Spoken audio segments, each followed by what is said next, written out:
Well, again, one heck of a college basketball game.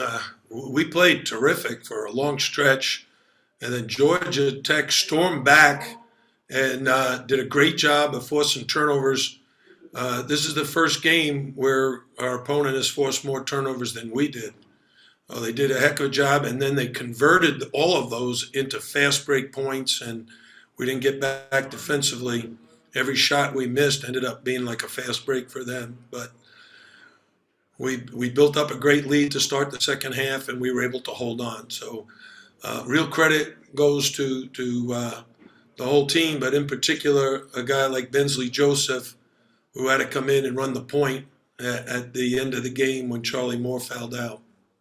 Okay, we'll go into questions for Coach L. If he has one, please use the hand raise function and wait to be called on. We'll start with Michelle Kaufman from the Miami Herald. All right. Congratulations, Jim. What can you just talk about what adjustments you made a little bit at halftime? I mean, they forced a lot of turnovers in the second half. I think you guys averaged 8.4 or something for the season and, had 10 already in the first half. What did you do? What did you tell the guys at halftime about that, about taking care of the ball? Well, what is interesting, Michelle, before the game ever began, yesterday at practice, we talked about Georgia Tech's style of defense.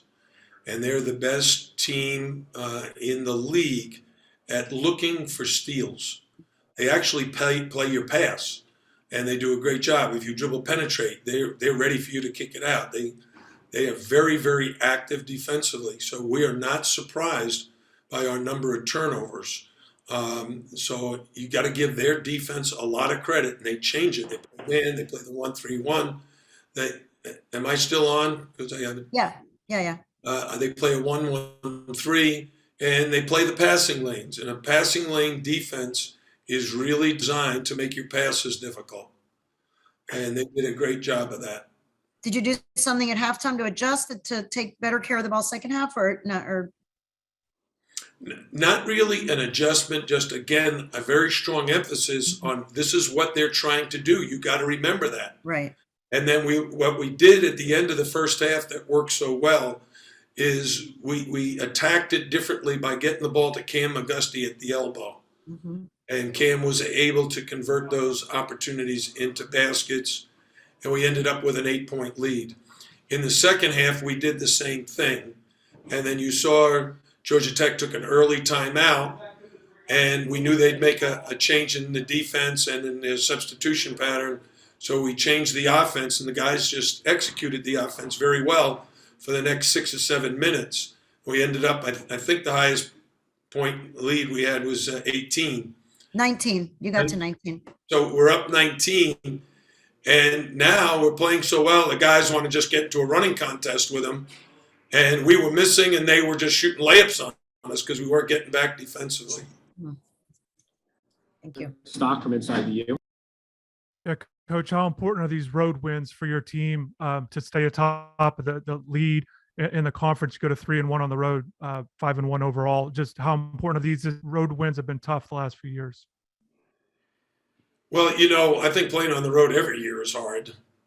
One of the things that was very different for us this year than any other year I've ever coached, we started conference play with 4 straight home games.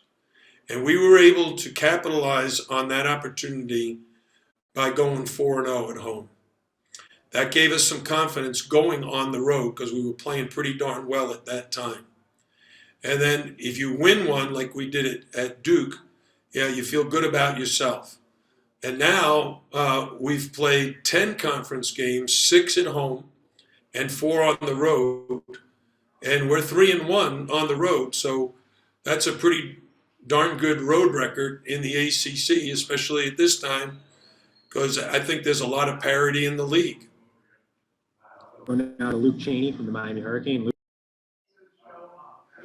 Hey, Coach. You briefly mentioned about Benenson Joseph a little earlier. He finished today with the season high 22 minutes. Was there any intention for him to receive more playing time for today's game?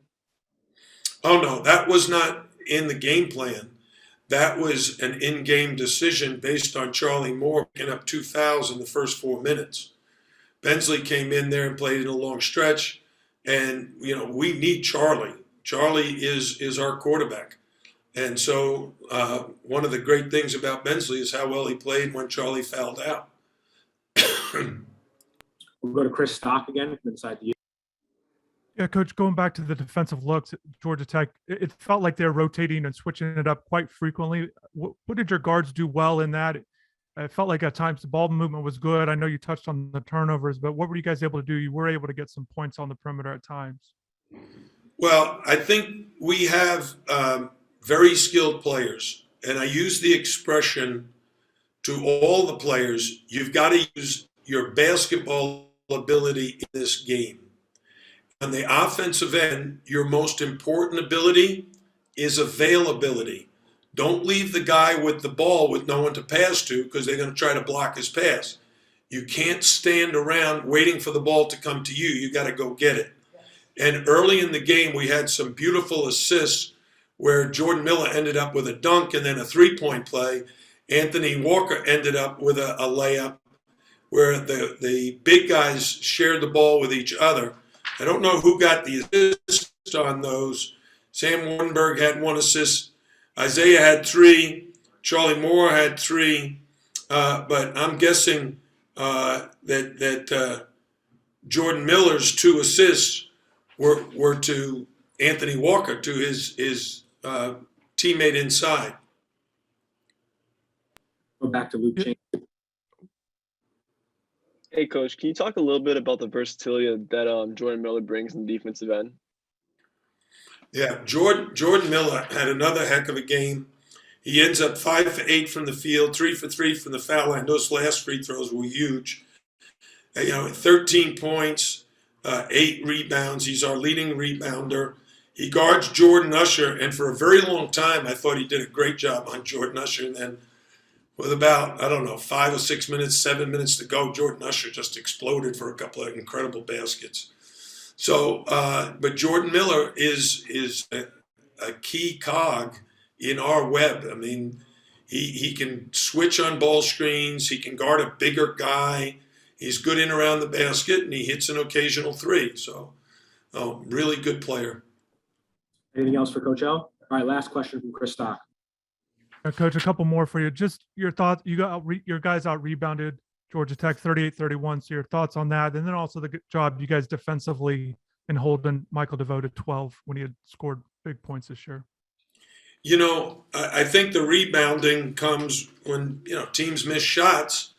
Both teams were playing guards. They were small. We were small. They're not the big bulky team that we see in the ACC so often. Even though Howard is a big guy and he played well, when they take him out, like Jordan Usher and Khalid Moore are their centers. So we're able to rebound against guys that are our size or smaller.